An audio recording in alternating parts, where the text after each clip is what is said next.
This is Bob Byrd, hanging out with my man Kenny one more time on this, my birthday.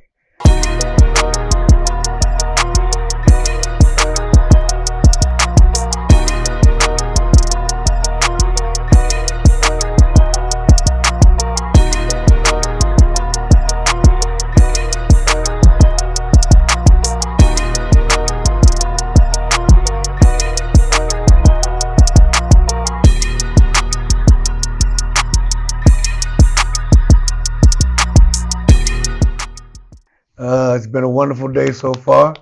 I went out and had a really nice breakfast this morning, and now doing something that we definitely love, and that is coming to you. Listen, first of all, happy birthday to you. Thank you, appreciate I that. had mentioned to you earlier that I don't, back in the days when I was teaching school, whenever my birthday came up, I didn't go to work. I called in sick. But hey, it's all good. It's all good. And again, happy birthday to you. Yeah, appreciate it. Yeah, Really appreciate it. yeah. Everything for me was simple. I got up this morning. I go to the gym on Monday, Wednesdays, and Fridays. Get my workout in, and that starts my day. And everything else, hopefully after that, falls in place. Yeah. Well, I'm not going to do anything else on this day but let everybody treat me. Yes, Because sir. it's my day. And hopefully I can get some good food on this date, you know.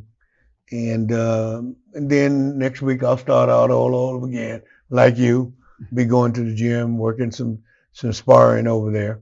And then like I do every week, I'll spend about an hour just going over various scenarios in boxing. I talked to a couple of my counterparts back in New York. They had a couple of fights that they wanted to talk about, and we shared that, which is a great way to learn. Yes. Sharing with your counterparts, because you know we do training seminars and everything, but as it is at the seminars, you learn most by the small conversation that you have on the side, talking with each other, sharing your experiences about the game that we both love. Yes. It makes all the sense in the world. Another note that I wanted to bring your attention. Last Saturday was the International Women's Boxing Hall of Fame. Yeah, right here in Vegas. Yeah, it was here in Vegas, and they actually the week before had a summit. The WBC put a little summit together, and I wasn't able to go to that. I wish I had it, because it was the first that it has ever been done for women, but my schedule didn't allow it. But I did go to the fight or to the banquet, and I was overly impressed in what I saw in regards to going to the women's or the International Women's Boxing Hall of Fame a few years ago, which was the first time it came to Vegas, and it was much smaller. It was an exciting time for women in boxing, especially names like Christy Martin, Layla Ali, Layla McCarthy, Lucille Riker. It was great. And then I missed about 3 years in a row because of my schedule, but to go last Saturday, the number has looked like it has doubled in the attendance of the banquet. So that it tells me that they're moving along pretty well. And it's great that women are getting the recognition that they're getting, because as you know, most of the time when there are fights, and I've had a lot of people come up to say, the women's fight was the best fight of the night, because, and I think that's one of the reasons they do that, is because they feel like they've got to do more, or they've got to do it better than the men, and most of the time they do. Yes. They really put on some very competitive fights, and I think women's boxers in a good place. It's in a good place, and I always flash back to when I got appointed as a referee, and when the pace picked up with women, with Christy Martin and Lucille Riker, etc. I remember, and it was Don King that put Christy Martin on a Mike Tyson card at the MGM. I happened to be the referee for the Christy Martin fight, and like you said, it was probably the best fight of the night. It turned a big page for women's boxing back then. Yeah, yeah. A couple weeks ago, we all got the news of George Foreman passing, and it was somewhat of a shock to me that because there wasn't any information or anything that came out that he was even sick. Yeah. But the passing of George Foreman kind of hit me hard, because back in my day, or even back before I moved to Las Vegas, the first time I even heard the name George Foreman was at the Mexico City 1968 Olympic Games. Yeah. And waving the flag around after he won. Waving the flag around when he won, and I actually tuned in to the track and field, because you remember back then John Carlos and Tommy Smith did on the victory stand, did the Black Power salute. Yeah, salute. And you know, because of justice, etc. That our country was going through at the time. And like you said, and then the next thing you know, they're showing Big George walking around with the American flag, but still, I didn't have a personal interest in George. Now, the college that I was attending back at the time, Cal State University of Hayward, George Foreman's brother, Roy Foreman, was going to school there. So I knew Roy. Yes, I knew Roy. And it wasn't until I moved to Vegas, and you know, in '71 was the big fight with Frazier and Ali, fight of the century. And then from there, the George Foreman name was popping up. But it did not resonate for me in regards to George Foreman until he fought Joe Frazier in Kingston, Jamaica. Down goes Frazier. And the famous line that Howard Cosell that goes down, etched in people's memory, is "Down goes Frazier." Down goes Frazier. Down goes Frazier. And that's still epic till today when it comes to that fight. And I was shocked. I'm sure you were shocked as well. But I didn't know back then that George, as he was getting on the scene in the heavyweight division, often was with Sonny Liston, trained somewhat with Sonny Liston, and I remember this. I remember this interview that George gave years ago, Birdman, and he said, "I was fighting this guy, and the guy covered up, and George said, I just threw a punch right into his defense, and I knocked him out." And George said, when I did that, at that point in time, I thought I was invincible. Well, you know, he was such an inspirational guy. Now, I had the opportunity to referee one of his fights. And he was one of those people that, there's only two people in my career that was just flat mean. And that was old George. I didn't do new George. I did old George. Old George. And I remember when I went into the dressing room, you know, to give the instructions. And I went in there and he gave me that look, you know, like, and I, you know, kind of backed up and said, you know, now Mr. Foreman, you know, he was the only person that somewhat intimidated me a little bit, the old George. But years later, I met him at a convention, and I relayed that to him. Right. You know, that we had first done. He kind of laughed and said, "Well, that was then, and Right. this is now," and Right. and the wonderful transformation that he made from the old George to the new George, and the people that he inspired. Yes. Once he went through that transformation, Yes. you know, he found God and Yes. and did such wonderful work in Houston, Yes. where he's from. And I remember a guy that I used to work with used to talk about the Fifth Ward, which is where George grew up, Fifth Ward, and it's rough down in that Fifth Ward. So the transition that he made, and what it speaks to, is the transition that this wonderful game that we have, and we love boxing, the transitions that they can make in a person, in their life, in their livelihood, and in their vision for the future. He was quite a man, and we'll miss him. We'll miss him. I actually was an inspector with the Nevada Commission, and the first time I met George was when he came into the dressing room, and this very same jacket that I wore as an inspector, I'm wearing in honor of him because the things you said, I ditto. Yeah, I ditto. Absolutely, yeah.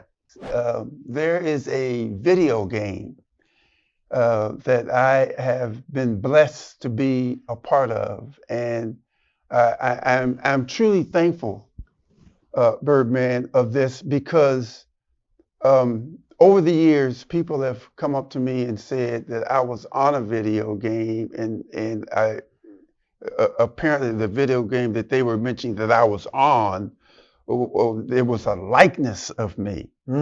So they used my likeness for this video game, and I'm not into video games.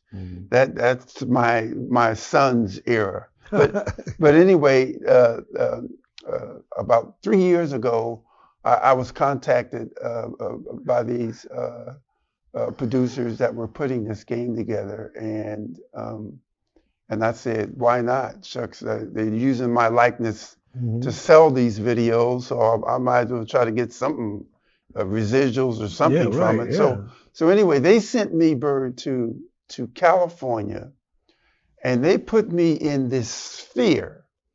And this sphere, it was amazing because it was big.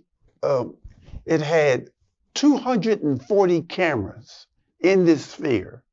And a guy sitting at a laptop can control all those cameras to flash at the same time.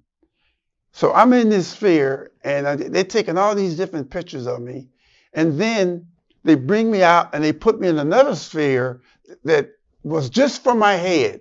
And all this is how they make my movement, make the gestures, everything that goes with the video. And I even had to do a couple of voiceovers and adding me to this video. Now, the first video opened October 11th of last year. And I've seen it. The producers of it did some personal stuff here in Las Vegas, and I was able to see it, play it a little bit. It's a fun game. It is. And I finally got an opportunity when we were at the convention in Dominican Republic. Yes. They had it set up. Yes. And I knew that you had been in it. I'd heard about it, and I said, well, I want to see it. And when I finally saw it, I mean, the thing that's amazing is that the likeness is so real, Yes. It's just so amazing what the stuff that they can do with these doggone games. You actually think you think it's real. I mean, it is real, but you think that the people are real. Yes. It's amazing. It's amazing, and it's technology. And I remember when my sons were little, my oldest boy, we bought him the little video game called Punch Out that had Mike Tyson in it. And then you look today and look at it, and there's, like you said, the image of the individual is so real looking. It's like how far can they take this technology? Yeah. And in today's time, like I said, October 11th was when it first opened, and now they can do upgrades for people that have bought the game.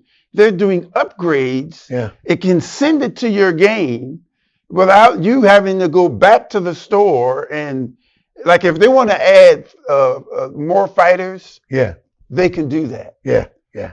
Well, see, man, it's amazing to me because what I remember is the little thing where you had two fighters and you punch the button and they punch at each other and knock them down but I mean it's like again it's not a video. I mean we can see it. This was like a little toy that you could do it with. Yeah. It's so amazing what they can do. Yeah. Now I mean the technology is just it's amazing. Listen, that you can pick the arena you want to fight in.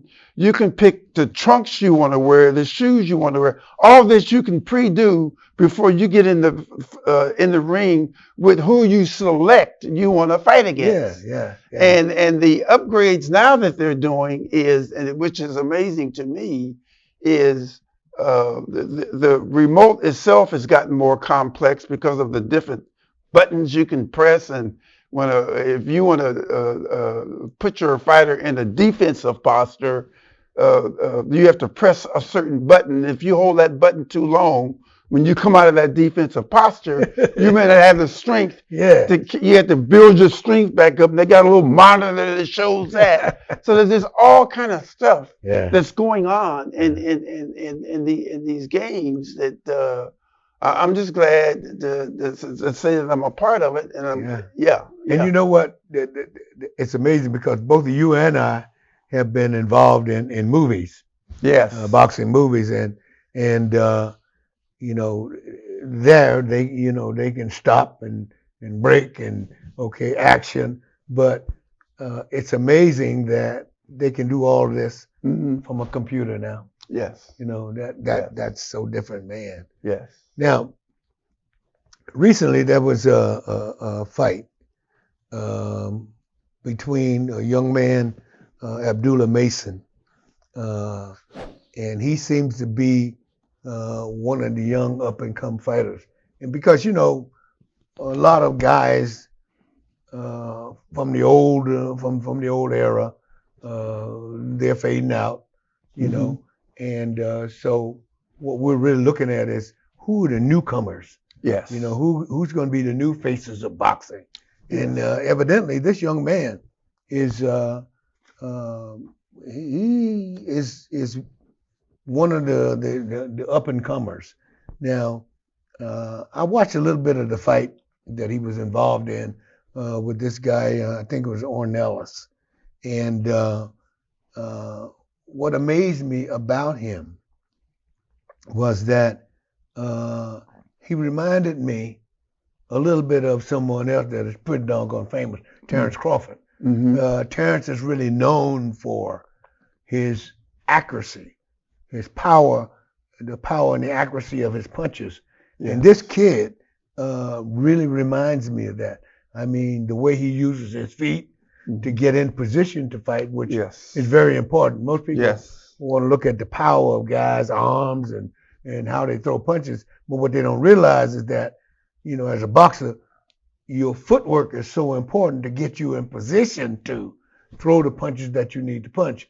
And this guy, when I was looking at the film of him, utilized his footwork to get himself in the position, and the accuracy and the power that he throws with. He's somebody that's going to be reckoned with.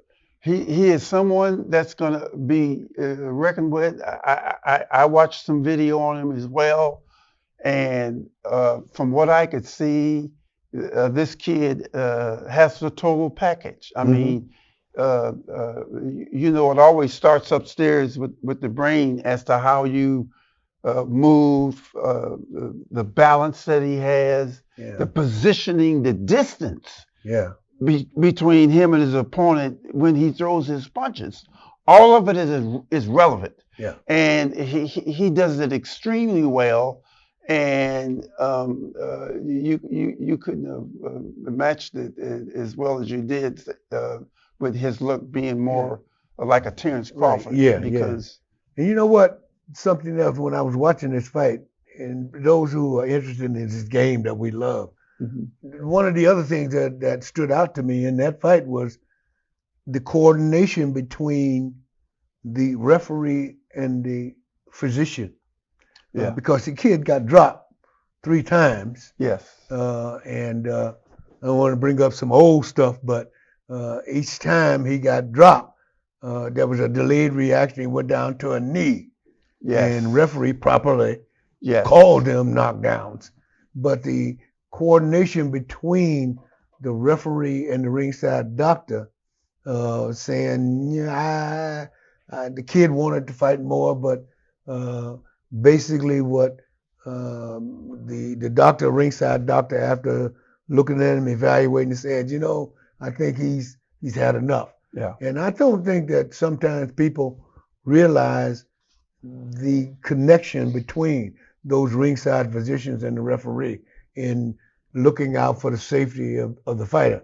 And I thought it was very obvious in this particular fight how well they coordinate and come to a decision as to the resolution of a bout. Yeah.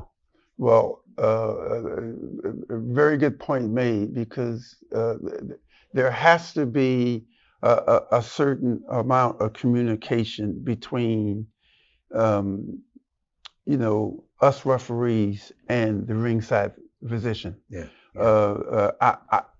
When I was refereeing here in the state of Nevada, I loved our ringside physicians because they knew the game.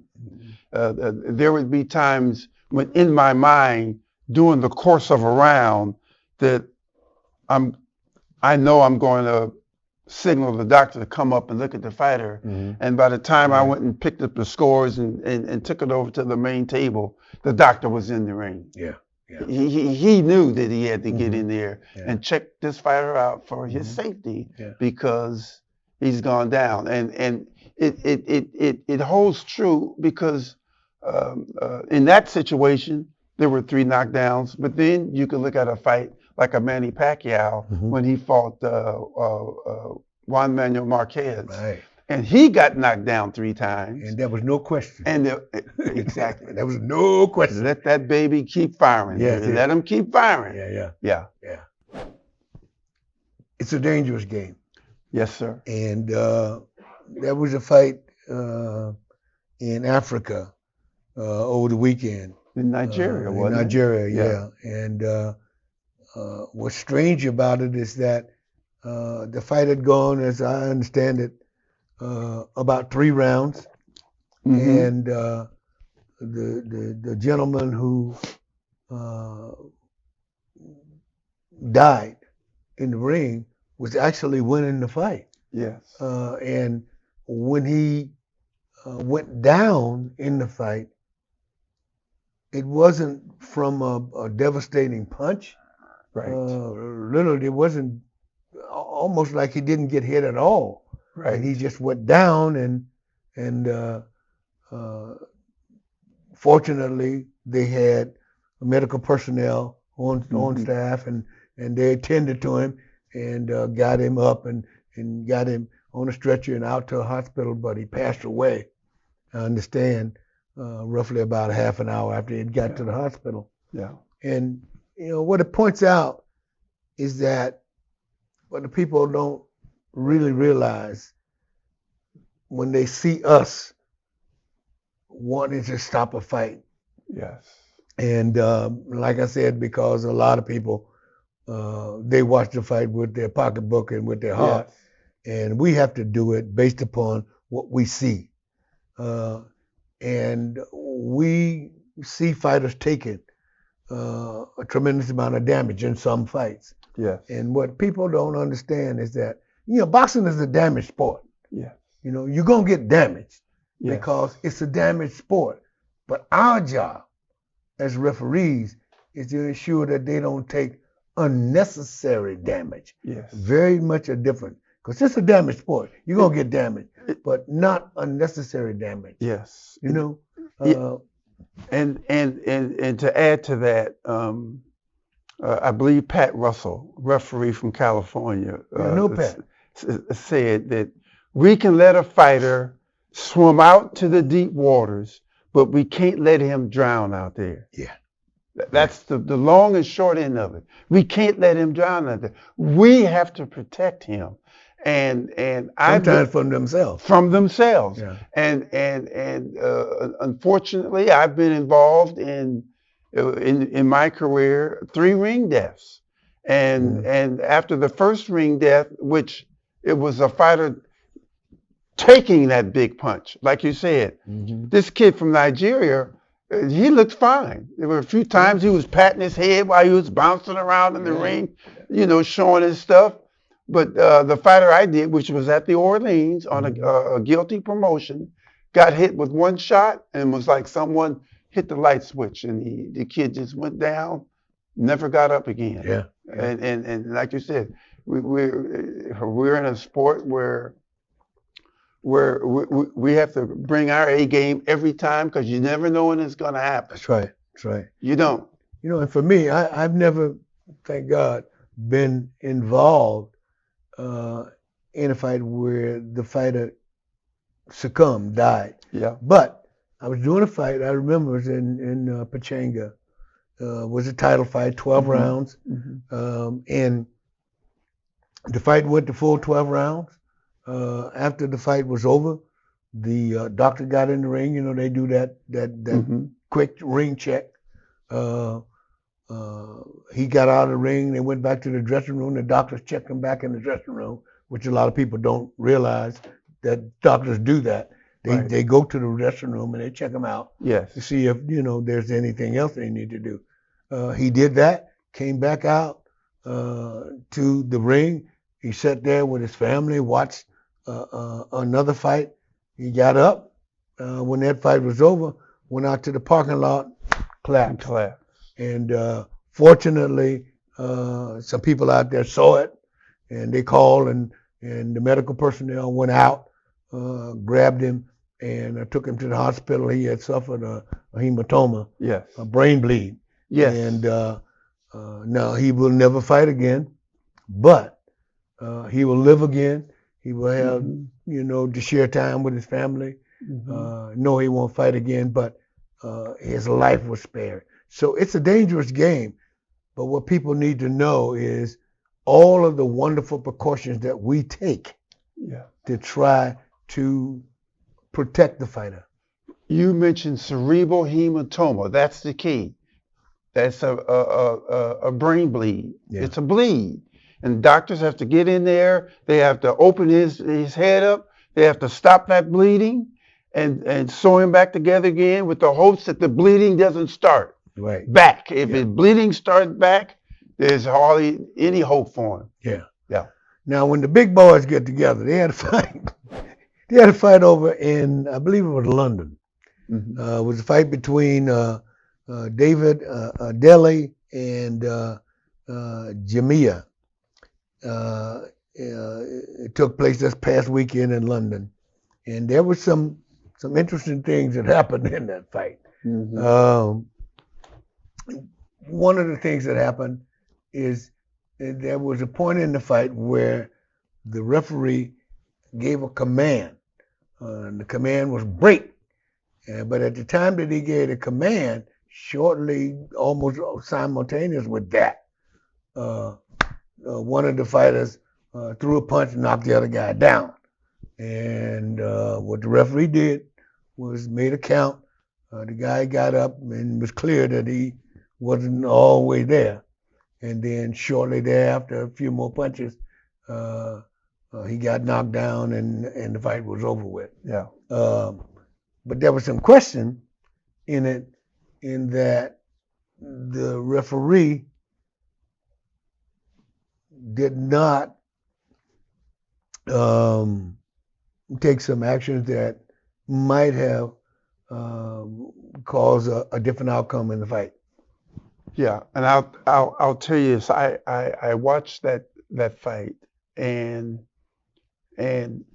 from the beginning, well, at least when I get in the ring, if I don't know either fighter, the thing that I'm looking for is how evenly matched they are. Mm-hmm. And I thought that both fighters were evenly matched. And during the course of the rounds, there was some little stuff that was happening. There was some rabbit punches. I mean, there was minor stuff, but that particular fight is what we have seen and have used in our seminars in the past, not to berate the referee, but to learn from that Right. situation. Absolutely right. And you brought up a very good point. The referee asked for a break. You could hear him say it. Mm-hmm. And what I try to do is position myself where I'm between them. And the referee somewhat was between them, but the other thing I try to do is if there's animosity building up between the fighters, Which there was in this fight. Yes, Yeah. exactly. That's Yeah. why I mentioned it. Yeah. I'm going to make myself be more visible to them. Mm-hmm. And because they were standing almost nose to nose, and he threw the little short right hand, Mm-hmm. The only thing the referee could do was, because we say all the time, protect yourself at all times. Right. Absolutely. So he had to administer the count, Mm-hmm. like you said, which fell to the corner of the guy that got knocked down. Not fair, but that's why we say protect yourself at all times. So Mm-hmm. he goes down, he makes the count, and eventually, he goes down again, and the fight has to be stopped. Yeah. And Yeah. it's a sad situation Yeah. that it ended up that way. Right. But But they could learn, because I know one of the things that I did, and when I taught seminars, I always teach referees, use the command, because your Mhm. commands are what basically brings about control in the fight. yes, Okay. And so I always taught the command stop, because what I wanted to do Mhm. was I wanted to freeze the action, yes, and then I would say, all right, now break, move out. And I told them in the dressing room, when you hear me say stop, what that means is stop whatever you're doing. Give me a clean break.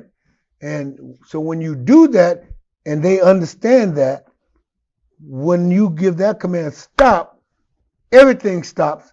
Then you can step in, because you need to be in position. You give a command, you need to be in position to enforce that command. very good point. And so by using stop and then moving in, you freeze everything, and it allows you a little bit more control over what it is you have to do. Very good point. Because a person can break and then throw a right hand right behind it. That's right.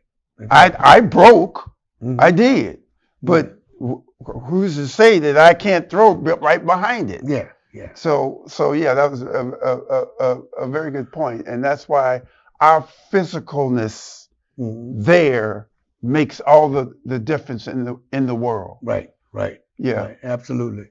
yeah, You got to be in position to do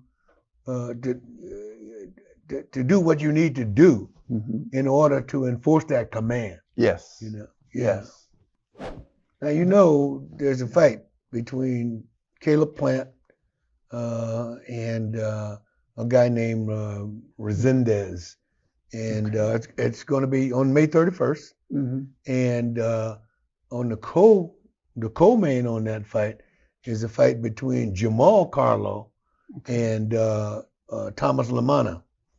And the interesting thing about this fight is that should both of them win, if Mhm. Plant should be successful, and if Charlo is successful, it will set up a fight, mega fight between Plant and Charlo. right, And that's going to be really interesting, because when Spence fought Crawford prior to the fight, in the backstage, there was a little confrontation between Plant and Charlo, and Plant slapped him. And so there's a little bit of bad blood between them, and so if both of them win, it should be a contentious fight. And knowing that drama has already happened. Yeah. Whoever the referee is Yes. going to have to be very mindful, Mm-hmm. Especially when he goes into their dressing rooms. Yep. He's got to set the law right then, because you know as well as I do that if there's animosity going into that ring, Mm-hmm. it can carry over. I've seen it happen. I've seen it happen with men fighters. I've seen it happen with women fighters. Absolutely. Where they finally drop one and the animosity is still there and they pop them while they're on the ground. Yeah.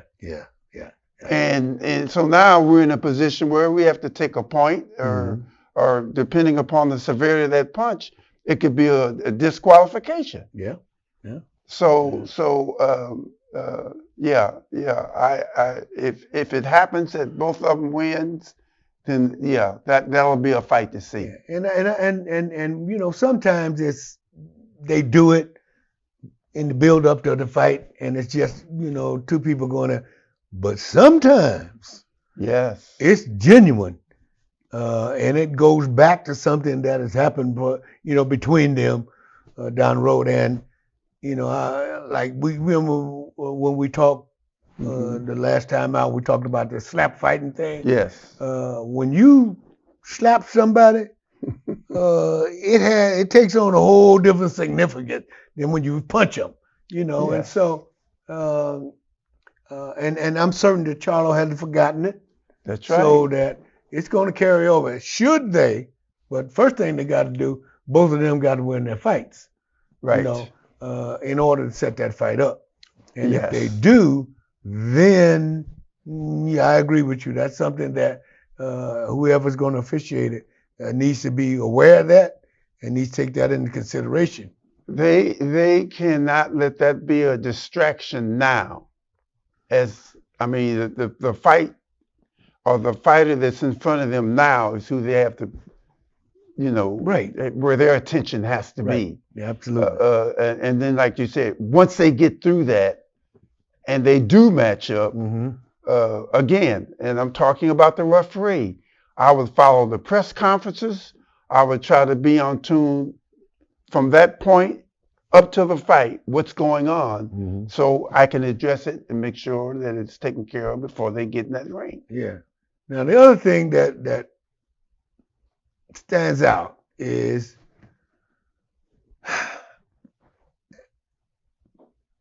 this really going to be a competitive fight between either and or of them? Okay. Are they taking and frankly, if I'm either one of them, I want a fight that's going to be competitive, but not too competitive. Right. Because if we lose, then that mega fight is not going to happen. Right. So what do you think? You Right. think that they're going to take the easy road in order to get to the high road? That's a good question. If getting to the high road is the main objective, Which I think is. which you want to get there, Yeah. because the fanfare, the money, everything is there waiting for you. That's right. So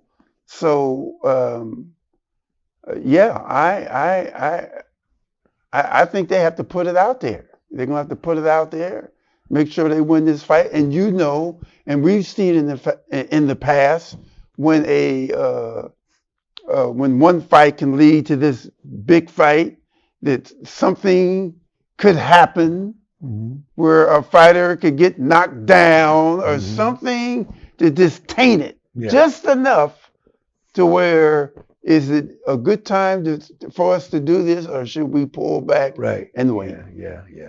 Well, it brings me to another potential fight that has been talked about for a lot, and that's the possibility of a mega fight between Anthony Joshua and Tyson Fury. Yeah. What do you think? Well, they have been wanting that fight to happen a few years ago, when they were both undefeated. Mm-hmm. They were hoping that they could have matched Josh and Fury, and the roads for both of them kind of didn't allow that to happen. Mm-hmm.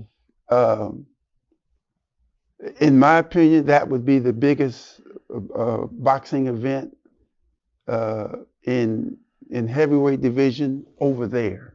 Mm-hmm. What's the name of that arena? Wimbledon. If they were going to do that fight, it would be a historical fight, and they have to do it at Wimbledon. In Wimbledon, you can see the 100,000 people. The bottom line is, are they really ever going to have that fight? Well, and I'm going to tell you something. For me, I think, like you said, both of them, I think, are kind of beyond their prime. Yes. Okay. I think that one of the fighters, and I won't say who, one of the fighters has a very suspect jaw. Yes.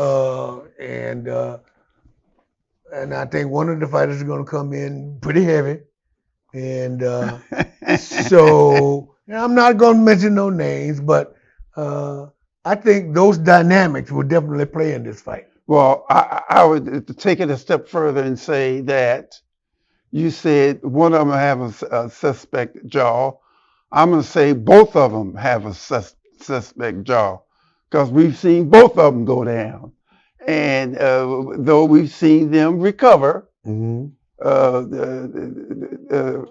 For me, seeing a fighter go down and get up and continue fighting says a lot to me about his durability, mm-hmm. his character, everything. Yeah. As opposed to just getting hit and out, and that's the end.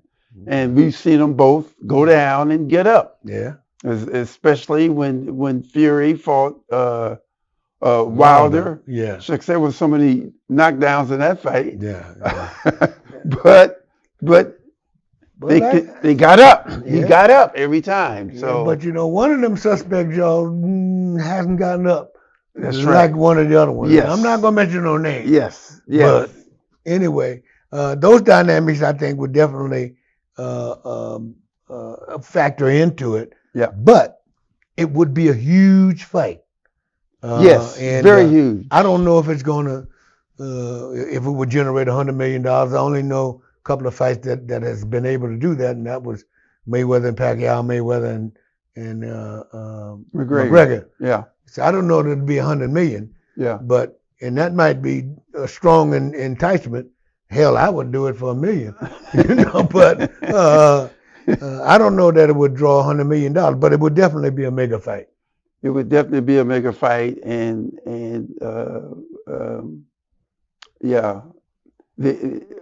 it would bring so much attraction mm-hmm. there to Europe. You know how it is, just like the fights we have here in Las Vegas. Mm-hmm. People will come here just to say that they were in Las Vegas when the fight took place. Yeah. As far as getting a ticket and being in the arena, they're far from that, and they don't care that they're far from it. Yeah. They just want to be here. Yeah. Well, there's another one that folks are talking about too. Oh yes. Canelo and Crawford. We've been waiting a little bit for that to happen. It's going to be interesting, Byrd. I'm interested in who you're going with. Well, let me put it this way. Mm-hmm. I refereed both of them.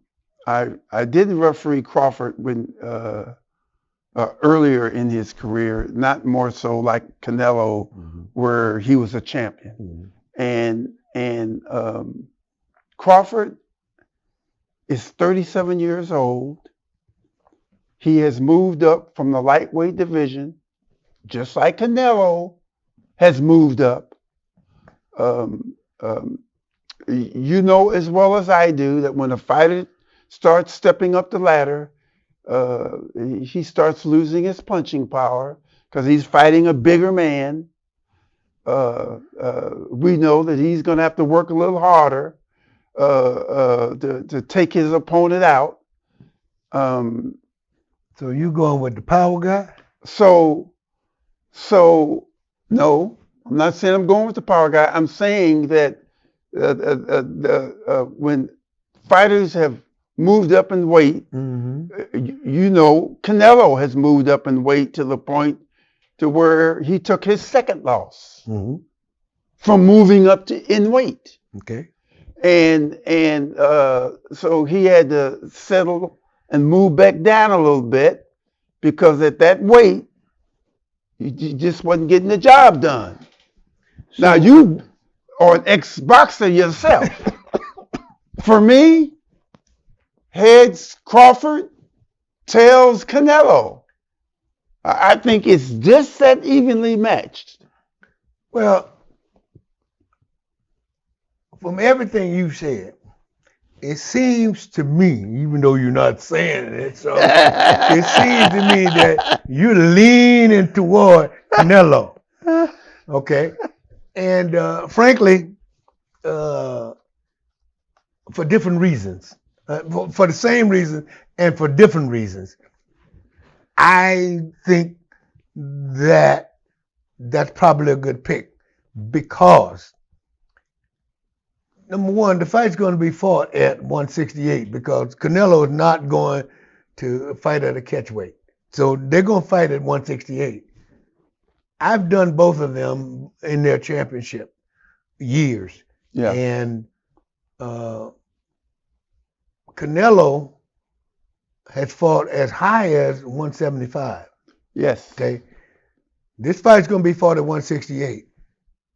Terrence had a fight at 154 recently, and it was not his best outing. Okay. I think that fighters have a certain frame, and in that frame you can only put on so much weight. Okay. Yes. And be effective. Yes. And so I think that frankly, as much as I really admire Mr. Crawford, I think that going up to 168 is going to be a challenge for him to put on that much weight. Number one, you know, you're not going to be quite as fast as you used to be. Number two, the question is, can you take your power up to that weight? And so, but here's my take on it. If Crawford can utilize very effectively lateral movement, I think that he can give Canelo a pretty good scrap. Because Canelo is more flat-footed. Byrd, when you look at the dimensions, Crawford has a 74-inch reach, and Canelo has a 70.5-inch reach. So when you look at and Crawford is taller, so will that be an advantage to him? And we know that Terrence can go righty or lefty. He's got that in his toolbox. Yeah. So knowing that you're gonna get hit with a heavier punch than you're used to, and is there gonna be a clause in the contract that when you rehydrate to a certain weight, because they're fighting at 168, but the night of the fight, Canelo might be $170 or more. Okay, so right. What? Yeah, well, the only that plays a factor. Yeah, I tell you, I think Terrence's best opportunity is to win this fight by excellent footwork, good lateral movement, and frankly, outboxing Canelo. Right. Okay. And that's not an easy task because he got pretty fast hands himself. Yes, he does. And he's very strong. Yes, he is. But if you can outbox him, I think that Terrence can win that fight by decision. But if you can't outbox him and you're not in the best shape you ever been in, knowing Canelo's propensity for body punching, yes, I think that that fight ends in a TKO. I don't see Canelo being able to knock Crawford out, but I do believe that based upon power, I think that Canelo I think that he could make the end of that fight be a TKO. Yeah. I think the only way that Terrence wins that fight is by decision. He outboxes him, yes, and can stay out of danger. Then, I think that's his opportunity and his chance to win the fight. Well, speaking of danger, and then we have to factor in the referee again. Mm-hmm. He could, Terrence could possibly take more punishment in this fight than any fight that he's ever fought. I agree. And is his body up to that challenge? Now, you have the advantage over me because you've been in the ring. Yeah.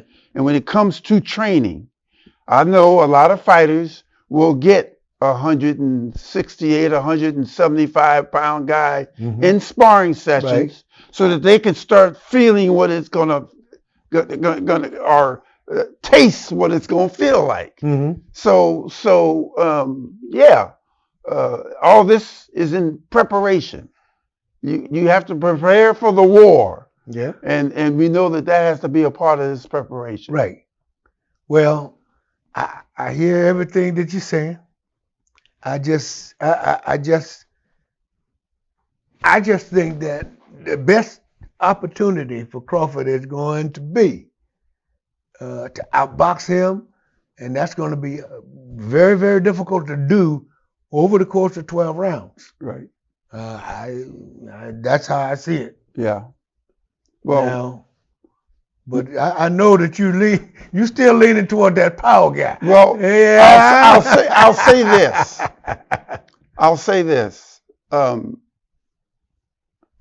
Canelo is 34. I mean, both of them are in their 30s. Yeah.